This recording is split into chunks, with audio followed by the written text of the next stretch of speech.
Brexit, Britain has officially joined CPTPP, the Comprehensive and Progressive Agreement on Trans-Pacific Partnership. Yes, the European Union are not too happy about it, and the political left have already started their propaganda machine. They are making memes, they are creating fake news reports, and they're spreading it around saying this is the worst thing that's ever happened to Britannia.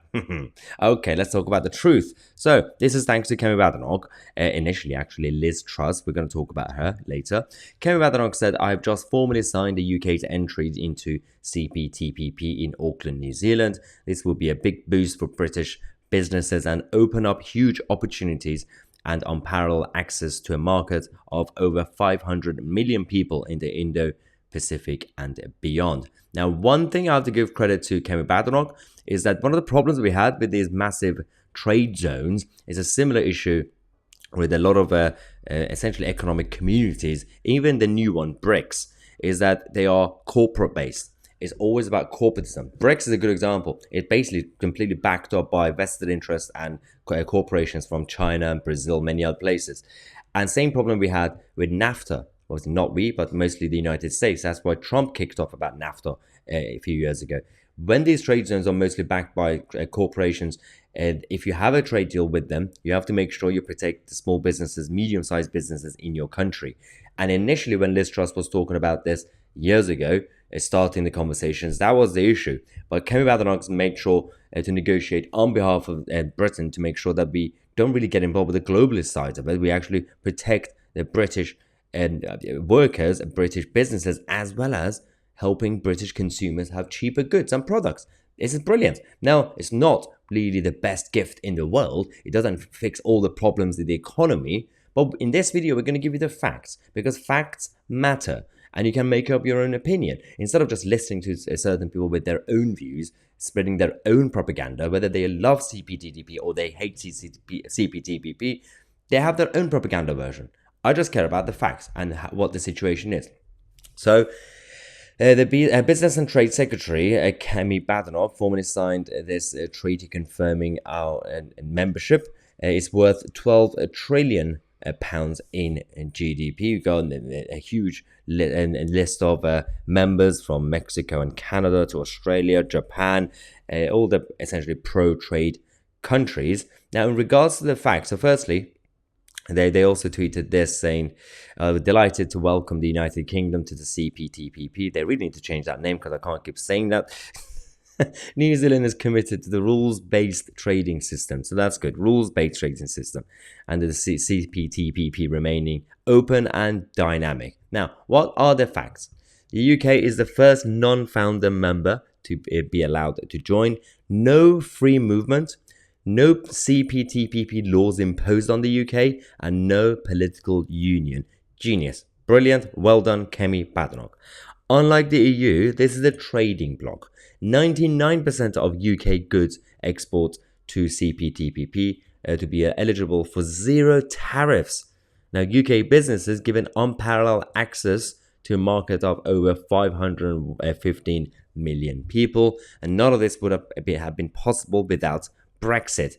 That's why the European Union and the EU rejoiners are not happy about any of this. They've been trying to find their own stats and data, trying to fight against it, saying, well, actually, the EU, in terms of the market size and GDP, is still bigger.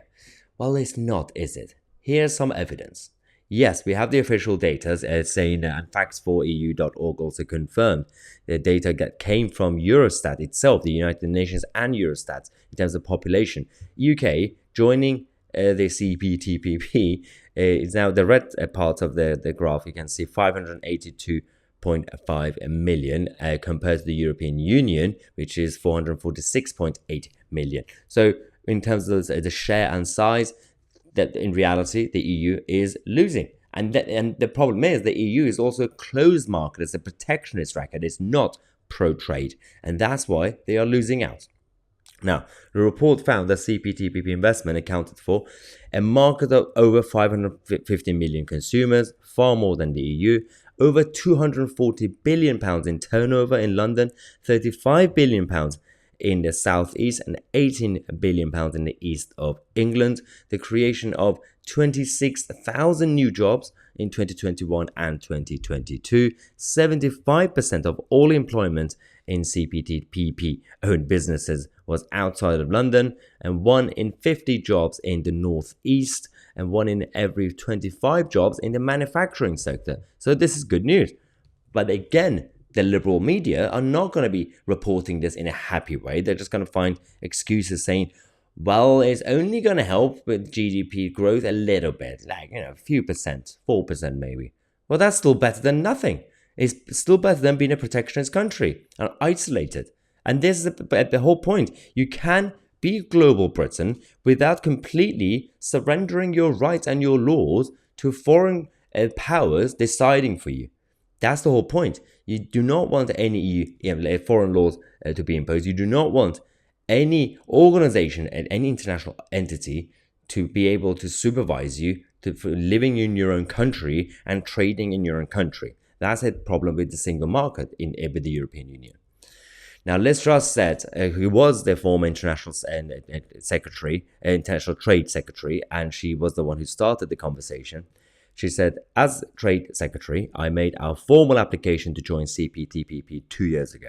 I am delighted the negotiations are completed, deepening UK access to some of the world's fastest growing economies.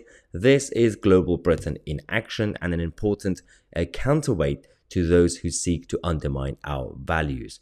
I'd like to pay tribute to all those at the Department for International Trade who put in the hard yards to make this happen. This is a vital development as we seek to boost UK exports to new markets and deliver additional economic growth. So, good news, this is it. The bad news, obviously, or not so good news, is of course it's still a trade zone, which means you are still going to have the vested interests getting involved, making sure that each country would negotiate for their own interests. So we have to make sure we have the right people in power to negotiate good deals. And the main issue with this is that it doesn't fix all the economic situations and problems in the country yet.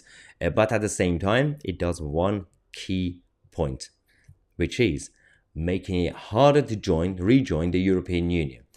If Keir Starmer or any other left-wing prime minister in the future would dare to get us to rejoin the EU, they're going to have to scrap all these important agreements, and we have to leave CPTPP to rejoin the EU, which means that all this bureaucracy is now going to make it harder for any left-wing government to actually sell this to the public. Again, the new status quo is going to be this global Britain. So you're going to have to cancel the so-called global Brexit Britain in order to rejoin the EU. And that's not going to be a good sell, easy sell to the British public. Now, let me know what you think in the comment section. Make sure to book your tickets to the 300,000 subscribers party. We're going to have a number of big guests, special guests as well, surprise guests. I'm talking to a number of others to invite people you guys like, Nigel Farage, and people maybe like Andrew Bridgen, and many others, also the Conservative side. It's going to be a great party. It's going to be great. We're going to be talking about a number of political issues. You can ask me some questions if you want to. I'm Mahyar Tousi, and we are the media.